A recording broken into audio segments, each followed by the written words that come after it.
Bonjour les artistes, on se retrouve pour un nouvel épisode Critique Photo. On m'a envoyé 5 photos, donc je vais commencer par une analyse. On va parler de l'exposition, de l'intention, de la composition, et puis on va découvrir ensuite votre retouche, votre développement, et puis ensuite je vous montrerai ma retouche. Évidemment, tout ça, ça se fait dans la bienveillance. Là, on a des gens qui prennent le temps et qui osent envoyer leurs photos pour participer à ce format de critique photo. C'est pas une chose évidente, donc déjà je vous remercie tous sincèrement pour votre participation. Allez, j'espère que ça va vous plaire, bonne vidéo. Alors voici la première photo, elle nous est envoyée par Donovan. Il nous dit que c'est la photo de son chien qu'il a prise pendant une promenade. Il a utilisé un Canon EOS 350D avec un objectif donc EFS 18-55. J'ai voulu donner à l'image du détail et raviver les couleurs et donner de la valeur à mon chien sur cette photo. Alors on va commencer par analyser la photo. Donc là c'est un sujet intéressant parce que voilà, un animal c'est jamais facile à prendre en photo et généralement le chien en balade il est intéressé par autre chose que faire la pose pour les photos. Donc c'est sûr c'est pas évident, mais je pense qu'on peut améliorer certaines choses. Déjà au niveau des exifs, donc tu es au 55 mm, ISO 100, f5.6 et 1/250e de shutter. Donc là c'est bien de ne pas avoir une vitesse trop lente parce que l'animal peut bouger. Si je zoome dessus, c'est à peu près net. Oui, ça a l'air net. Après, c'est le manque un petit peu de piqué de l'objectif, je pense. Après, je sais pas si c'est ta position, l'endroit où tu as pris le chien en photo, mais on a quand même un ensemble assez sombre, hein. On le voit au niveau de notre histogramme, on a quasiment aucune info dans les hautes lumières et dans les blancs. Donc ça, c'est des informations qu'on peut gagner au tournage et qu'on n'aura pas à retrouver en retouche. Sinon au niveau du cadrage c'est pas mal, tu vois que le chien est positionné sur le tiers supérieur. Personnellement je l'aurais peut-être un peu plus centré. Je trouve que le point de vue de la caméra est aussi un petit peu haut. Ce qui est bien quand on photographie un animal, c'est d'essayer de se mettre à peu près à sa hauteur. Donc là, je pense qu'on peut descendre un peu le point de vue, voire se mettre en légère contre-plongée pour donner un peu plus de force et de présence au sujet. Donc là, tu as décidé de le prendre en profil. Enfin, pas tout à fait, on est un petit peu en 3/4 face également. Donc là, je serais tenté de dire, l'idéal, c'est de faire un choix. Soit tu le mets complètement en profil, ou alors tu essayes de le prendre un petit peu plus de face pour avoir le deuxième œil. Alors avec les animaux c'est difficile d'avoir les regards, mais peut-être que ça peut être intéressant d'avoir un regard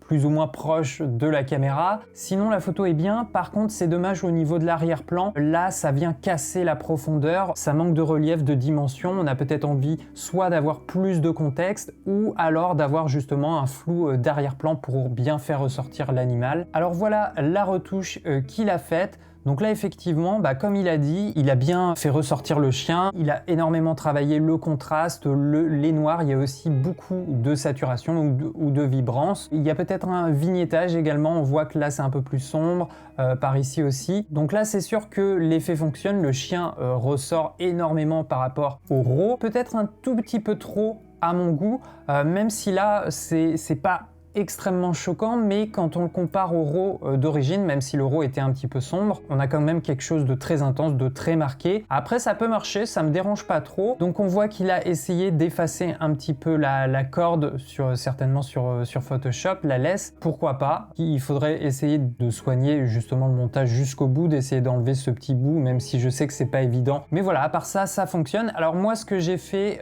voilà ma retouche. J'ai aussi essayé de retravailler donc l'exposition, le contraste. J'ai beaucoup utilisé de filtres spéciaux, donc des filtres de pinceau, des filtres radio. D'ailleurs, je peux vous montrer, voilà, tu vois, il y a 16 masques au total. Et si je fais un avant-après, ça a quand même pas mal d'effets. Donc moi justement je me sers des masques pour avoir une retouche localisée et en fait tu vois sans ces filtres j'aurais quelque chose de très contrasté, un peu dur avec des contours assez marqués, la clarté qui est très vive, très marquée et tu vois moi j'essaye à chaque fois de recréer une direction de lumière mais de faire quelque chose d'assez doux. Tu vois par rapport à la photo d'origine, là on a quelque chose d'un petit peu homogène mais ça manque du coup je trouve de style, de patte, de direction de lumière et du coup comme il n'y avait pas forcément de direction d'ombre j'en ai créé une. Moi j'ai essayé aussi de simplifier les couleurs, j'ai enlevé du jaune, j'ai enlevé beaucoup de bleu. Je trouve que quand il n'y a pas de ciel en fait le bleu c'est pas intéressant surtout pour ce genre de sujet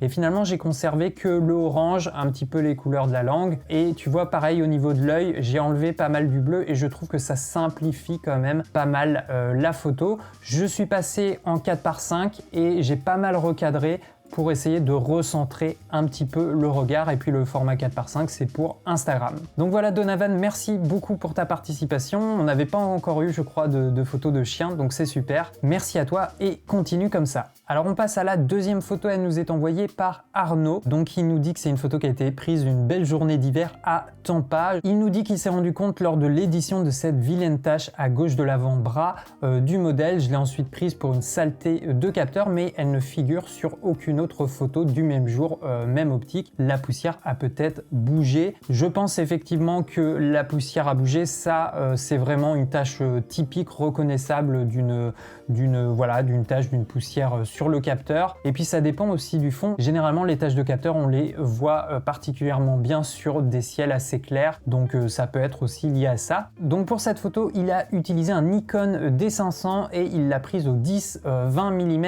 f3.5. Donc là, il est au 10 mm. Au niveau de l'exposition, on est pas mal. Donc il a bien sécurisé ses hautes lumières. À la limite, on est légèrement sous-exposé. Tu vois qu'il nous reste quand même des informations dans les blancs. Il aurait pu augmenter un petit peu l'exposition pour être sûr de bien protéger les noirs. Donc il est à ISO 100, ça c'est bien, et il a fait le choix d'une petite ouverture. Donc on est à 9.5, donc il voulait avoir une profondeur de champ très grande, avoir une plage de netteté qui s'étend jusqu'à l'arrière-plan, et puis il est à 1/500e de vitesse, donc ça c'est bien, surtout s'il a demandé au modèle de créer du mouvement avec ses cheveux.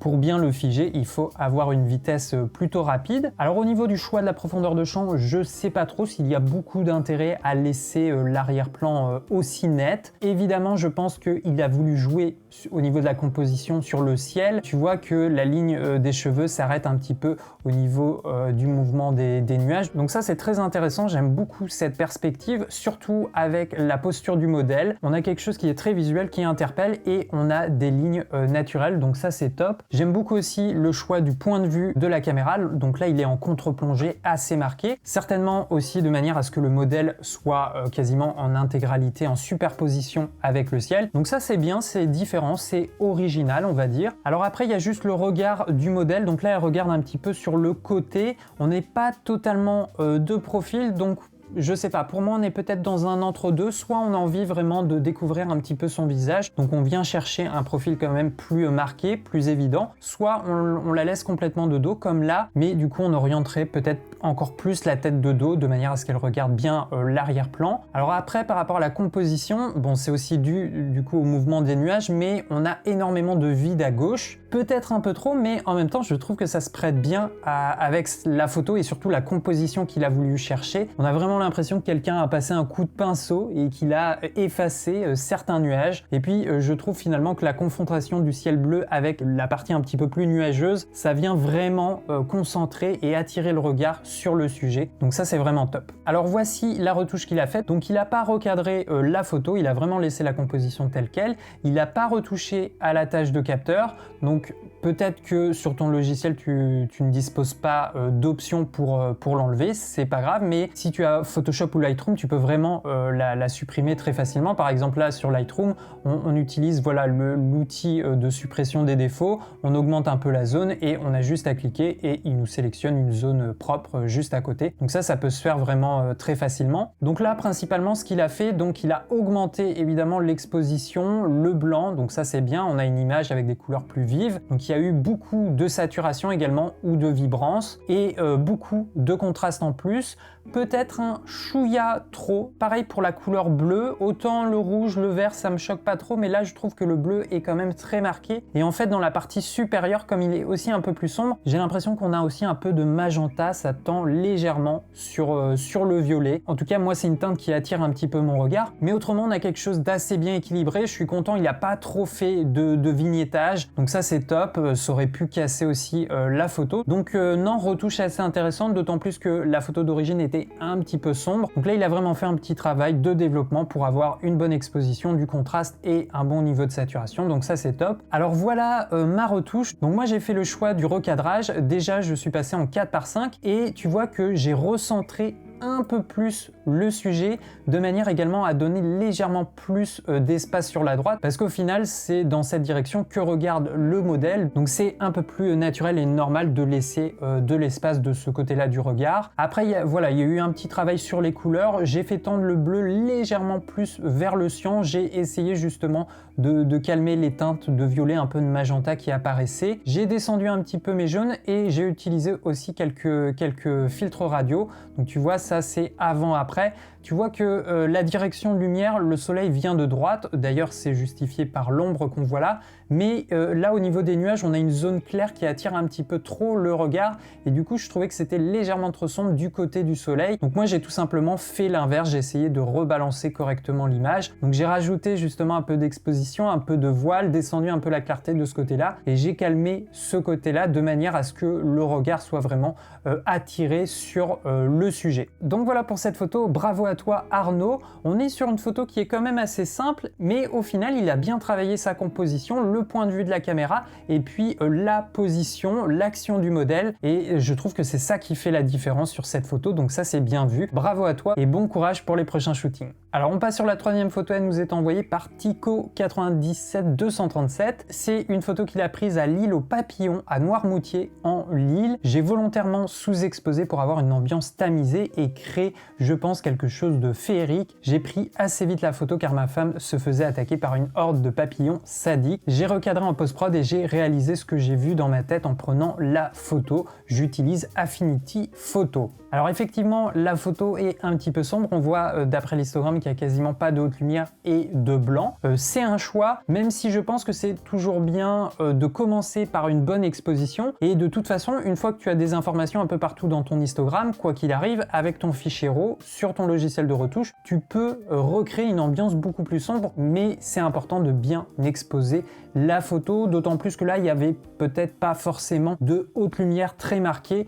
Donc il n'y avait peut-être pas un besoin de sous-exposer autant la photo. Alors pour moi là tout de suite c'est une photo qui est très compliquée parce que déjà on a plein de sujets différents. Déjà parce qu'on a plein de sujets différents, il y a des textures différentes, des orientations un peu différentes et il y a des couleurs aussi très différentes. Et donc pour moi ça va être une photo qui va être très compliquée à retravailler et à aller chercher un style, une ambiance particulière parce qu'il y a plein d'informations et peut-être un peu trop. Pareil après il y a le choix de la composition, en fait, qu'est-ce qu'on a envie de raconter? Est-ce qu'on n'a pas envie d'être beaucoup plus proche d'un papillon? On fait le choix d'en prendre un seul. Est-ce qu'on ne descendrait pas un peu le point de vue justement pour l'isoler entre guillemets et qu'il se superpose plutôt à l'arrière-plan que au bol? Ou alors est-ce qu'on s'éloignerait pas un peu? Est-ce qu'on n'essaierait pas d'avoir un maximum de papillons sur la photo? Est-ce qu'on n'essaierait pas de donner un peu plus de contexte à la scène? Et puis au niveau de la profondeur de champ, je sais pas si c'est le bon équilibre. On a du flou en arrière-plan, mais en même temps, on discerne quand même les papillons. Le point a l'air d'avoir été fait sur le papillon à l'avant, même si en fait, l'autofocus a surtout pris en référence la partie supérieure des ailes du papillon en avant-plan. Donc là encore, peut-être qu'il aurait fallu une profondeur de champ un peu plus grande, ou alors essayer d'augmenter la focale, de se rapprocher de manière à vraiment isoler un seul des papillons et à ce que tout l'arrière-plan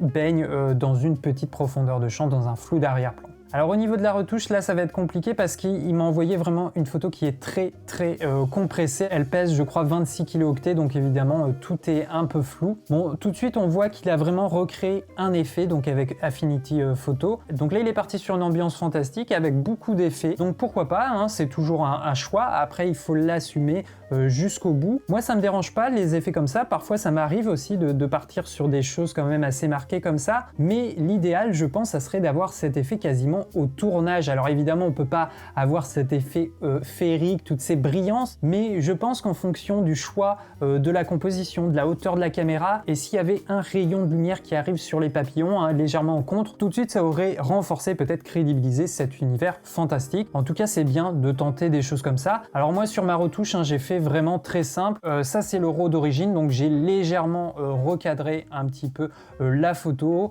et puis voilà, après le travail là il a été très simple. simple, j'ai augmenté l'exposition, du contraste, descendu un peu les hautes lumières. Donc ça c'est le avant-après. J'ai essayé de travailler légèrement les couleurs, mais là encore c'est compliqué parce qu'il y a plein de couleurs différentes. On a du magenta, du rouge, du orange, du jaune, du bleu, du vert. Donc ça personnellement, moi je trouve que c'est ce qui va contraindre, restreindre finalement le plus le développement de cette photo. Et puis encore une fois, le fait qu'on soit un peu dans l'entre-deux, c'est bien d'avoir imaginé quelque chose dans la tête, mais je pense que dès la photo d'origine, dès le RAW, avec en tout cas très peu de développement, il faut que le spectateur soit capable de comprendre ce qu'on a voulu lui raconter, lui proposer. Donc la question c'est très simple, qu'est-ce que je veux raconter, qu'est-ce que je veux montrer, quel est mon sujet principal? Si à chaque fois on se pose cette question sur le tournage, à la prise de vue, vous allez voir que l'image ensuite va être beaucoup plus évidente et en plus en retouche, en développement, vous allez beaucoup plus vous amuser. Voilà, un grand merci à toi pour cette participation et je te souhaite bon courage. Alors on poursuit avec la 4e photo, elle nous est envoyée par Cyril. Il nous dit que c'est un instant qu'il a capturé pendant un séjour à Londres. Adorant la street photographie, ma copine et moi, nous sommes allés près des stations de métro londoniens afin de réaliser quelques clichés. Ce n'est pas la plus belle photo, mais elle me parle bien et la composition me plaît. La posture, le regard fuyant vers la droite, plus le détail de la cigarette, tandis que le métro se dirige vers le sens inverse du regard. Dans ma retouche, j'ai essayé d'apporter un style urbain tout en mettant en avant mon sujet. Remarque, à mon grand regret, le sujet n'est pas idéalement centré, dommage. Donc au niveau du matériel, il a utilisé un Canon 2000D avec le 18-55 mm. Alors déjà, première chose, je suis vraiment fan, mais évidemment je vais développer un peu. Ça se sent qu'il a l'habitude de faire de la street photographie. Ça se sent un petit peu au niveau de la composition, du choix du contexte. Alors déjà, au niveau de l'exposition, on est pas mal. On a des informations un petit peu partout. On a quand même écrété un petit peu au niveau des hautes lumières. Tu vois que sur l'histogramme, on peut voir, on en a perdu sur le haut du train et on en a perdu un petit peu sur son bras, mais en même temps là il avait une scène vraiment très contrastée. On voit que même chose, on a écrété légèrement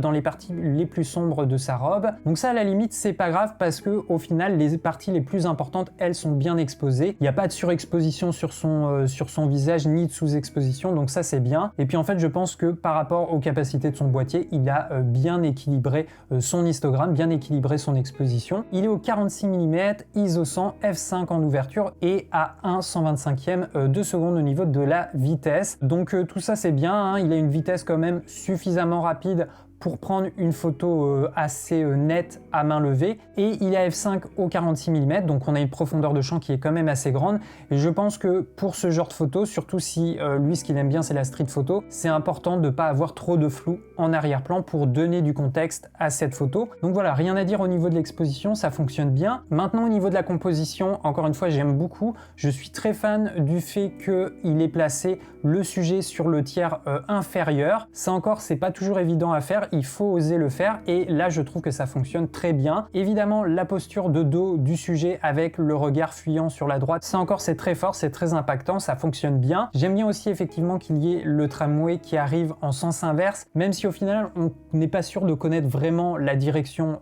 du métro, mais voilà, en tout cas il y a un rapport qui est assez intéressant. Alors il y a quelques éléments qui attirent un petit peu le regard qui sont peut-être un peu dérangeants, comme cette sorte de lampadaire ici. Il y a le panneau bleu également qui attire un petit peu le regard. Bon là on comprend qu'on est dans une station au niveau d'une gare, donc c'est pas forcément une information qui est utile. Après voilà, dans l'ensemble je suis vraiment très fan de cette photo, et pour moi cette scène elle fonctionne vraiment bien, déjà par rapport à la composition, à la bonne exposition, mais aussi par rapport au jeu d'ombre et de lumière. Là l'arrière-plan est un petit peu plus sombre que le sujet, on a le soleil qui tape un petit peu en contre, qui dessine un petit peu les contours du modèle, donc ça c'est très intéressant. On a une scène qui est très contrastée, et en street photo je trouve que là ça fonctionne vraiment bien. Alors effectivement ça fait scène de vie, ça fait action un peu naturelle, elle a la clope à la main. Alors honnêtement au début je l'avais pas remarqué. Si on veut vraiment que ça soit un élément qui fasse partie de la composition et de l'histoire de la scène, il faut peut-être essayer de la mettre plus en avant, donc soit qu'elle tienne peut-être la clope un petit peu plus haut, soit qu'elle lève légèrement la main, ou alors qu'elle soit en train d'expirer de la fumée. C'est évidemment pas obligatoire, mais si on veut vraiment intégrer à l'histoire la cigarette, je pense que c'est important de la mettre un peu plus en scène. Alors voici sa retouche, donc là il est parti vraiment vraiment dans une ambiance quand même assez différente. Donc là, on voit qu'il est passé en 4:5, donc voilà, certainement un format pour Instagram. Il a conservé sa composition, j'imagine, parce qu'il veut toujours avoir ce jeu entre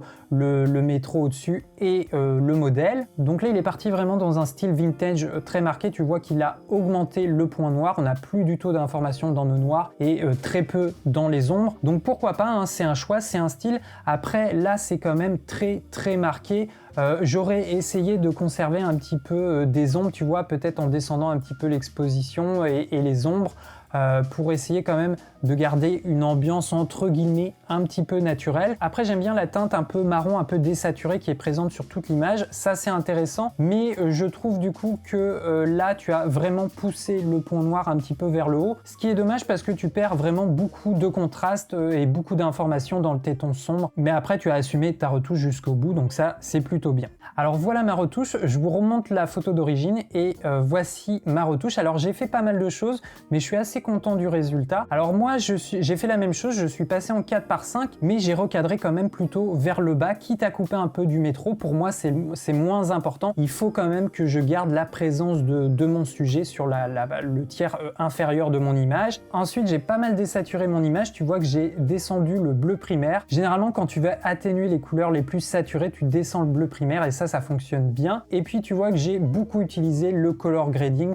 Pour moi, si tu veux faire une ambiance un petit peu, allez, on va dire cinéma, mais en fait, si tu veux moins de couleurs dans ton image et répartir des teintes par tes gammes de tons, il faut vraiment utiliser cet outil. Tu vois, ça c'est le avant-après, c'est léger, mais on a voilà une dominance un petit peu de tons chauds, un peu jaune et légèrement de vert. Et je trouve que ça va assez bien avec cette ambiance de gare, de street photo. Ça fait limite photo un peu hors du temps, photo d'il y a quelques années. Et je trouve que ça fonctionne assez bien avec cette photo. Alors tu vois que j'ai utilisé aussi quelques masques, je te montre le avant-après. Et en fait, ce que j'ai fait, c'est que j'ai descendu l'exposition en arrière-plan, j'ai renforcé un petit peu le contraste sur le sujet. Et comme elle est naturellement détourée par le soleil, je trouve que c'est hyper beau, elle ressort naturellement dans l'image. Et du coup, on a un ensemble assez fort, assez contrasté. Tu vois que j'ai descendu les tons sombres volontairement pour garder cette ambiance un petit peu mystérieuse, un petit peu sombre. Je trouve que ça va hyper bien avec cette scène. Vous me direz ce que vous en pensez, mais voilà, je trouvais qu'il y avait vraiment plein d'ambiances possibles sur cette image. Donc voilà, un grand bravo à toi Cyril, et puis à ta modèle aussi pour cette photo, elle est vraiment bien. Je suis vraiment très fan. Pour moi, il y a juste le poteau qui gêne un petit peu parce qu'en fait, il vient s'interposer devant la ligne de regard du modèle, mais autrement,